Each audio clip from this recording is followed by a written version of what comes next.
Telugu YouTube ఛానల్లో మీ వ్యాపార ప్రకటనల కోసం 9154949554 కి కాల్ చేయండి. తెలంగాణ సీఎం రేవంత్ రెడ్డి కాంగ్రెస్ హైకమాండ్ తో ఎంత క్లోజ్ గా వ్యవహరిస్తున్నారో బీజేపీ పెద్దలతోనూ అంతే ఉంటున్నారు. ప్రభుత్వ పనుల మీద అంటూ ఆయన తరచూ కేంద్ర మంత్రుల్ని కలుస్తున్నారు. అంతేనా, రాష్ట్రానికి వచ్చిన కేంద్ర మంత్రి పీయూష్ గోయల్ ను ఇంటికి పిలిచి మరీ విందు ఇచ్చి మాట్లాడారు. చాలా మంది కేంద్ర మంత్రులు వచ్చినా ఆయన ఇంటికి పిలిచి మాట్లాడింది లేదు, మాట్లాడాల్సిన అవసరం కూడా లేదు. కానీ రేవంత్ మాత్రం గీత దాటిపోయారు. ఒక్క గోయల్ విషయంలోనే కాదు, కేంద్ర మంత్రుల్ని ప్రధాని మోదీని కలిసే విషయంలోనూ ఆయనను భడే భాయ్ అనే విషయంలోనూ రేవంత్ ఏ మాత్రం తగ్గడం లేదు. తనపై పార్టీ హైకమాండ్ అనుమానాలు పెంచుకుంటుందని తెలిసినా కూడా ఆయన తగ్గడం లేదు. బయటకు మాత్రం రాజకీయం వేరు, ప్రభుత్వం వేరు అని చెప్తున్నారు. నిజానికి పార్లమెంట్ ఎన్నికల సమయంలో రేవంత్ రెడ్డి బీజేపీని చాలా చికాకు పెట్టారు. రాజ్యాంగాన్ని రద్దు చేయబోతున్నారని, అందుకే 400 సీట్లు టార్గెట్ పెట్టుకున్నారని వాదించారు.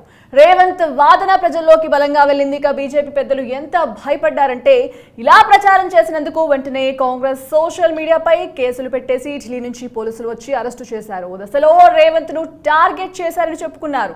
తర్వాత ప్రచారంలో మోదీ, అమిత్ షా వంటి వారు రిజర్వేషన్లు రద్దు చేయబోమని ప్రమాణాలు చేయాల్సి వచ్చింది. ఇప్పటికే రాజకీయ విమర్శల దగ్గరకు వచ్చేసరికి రేవంత్ బీజేపీని గట్టిగానే టార్గెట్ చేస్తూ ఉంటారు. కానీ ఆయన విమర్శలకు చేస్తున్న పనులకు పొంతన ఉండడం లేదు. ఎన్నికల ప్రచారంలో పిల్లలను ఉపయోగించారనే కారణంతో తెలంగాణ పోలీసులు పార్లమెంట్ ఎన్నికల సమయం అమిత్ షాపై కేసు పెట్టారు.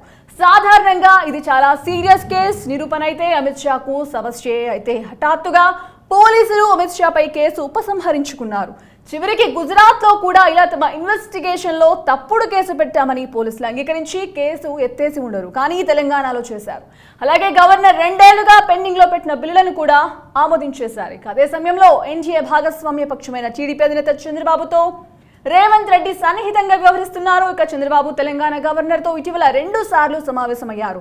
ఓసారి ఢిల్లీలో మోదీ ప్రమాణ స్వీకారం కార్యక్రమంలో ప్రత్యేకంగా మాట్లాడారు. అయితే డీటెయిల్ గా మాట్లాడడం కుదరడం లేదని ఆయన మరోసారి విజయవాడకు వచ్చి కలిశారు. అసలు తమ భేటీలో రాజకీయమే లేదని గవర్నర్ ప్రకటించారు. ఇన్ఛార్జ్ గవర్నర్ గా ఉన్న రాధాకృష్ణన్ హైదరాబాద్ లో తక్కువగా ఉంటున్నారు. ఇటీవల హైదరాబాద్ వచ్చిన తర్వాత రేవంత్ రెడ్డి తెలంగాణ గవర్నర్ ను కలిశారు. మంత్రివర్గ విస్తరణ కోసం అని చెప్పారు, కానీ అసలు ఆ టాపిక్కే లేదు. 4వ తేదీన ఢిల్లీలో చంద్రబాబు ఉన్నారు. అదే రోజు రేవంత్ ఢిల్లీలో చర్చలు జరిపారు. ఈ రెండింటికి సంబంధం లేకపోయినా ఏదో ఉందన్న అభిప్రాయం కలిగేలా రాజకీయ పరిణామాలు చోటు చేసుకుంటున్నాయి. వరుసగా జరుగుతున్న పరిణామాలకు ఏమైనా లింక్ ఉందా అన్న సందేహాలకు కూడా కారణమవుతోంది. బీఆర్ఎస్ పార్టీని నిర్వీర్యం చేయడానికి రేవంత్ రెడ్డి చేస్తున్న ప్రయత్నాలకు బీజేపీ సహకరిస్తోందన్న అభిప్రాయం వినిపిస్తోంది. బీఆర్ఎస్ నిర్వీర్యం అయిపోతే లాభపడేది బీజేపీనే, అందుకే రేవంత్ ప్రయత్నాలకు సహకరిస్తున్నారని అంటున్నారు. మరి ఇందులో చంద్రబాబు రోల్ ఉందా? ఈ భేటీలో వెనుక రాజకీయం ఉందా లేదా అన్నది ఎవరికి తెలియదు ఇప్పటికీ. కానీ రేవంత్ రాజకీయం మాత్రం అందరినీ గందరగోళానికి గురి చేస్తోంది.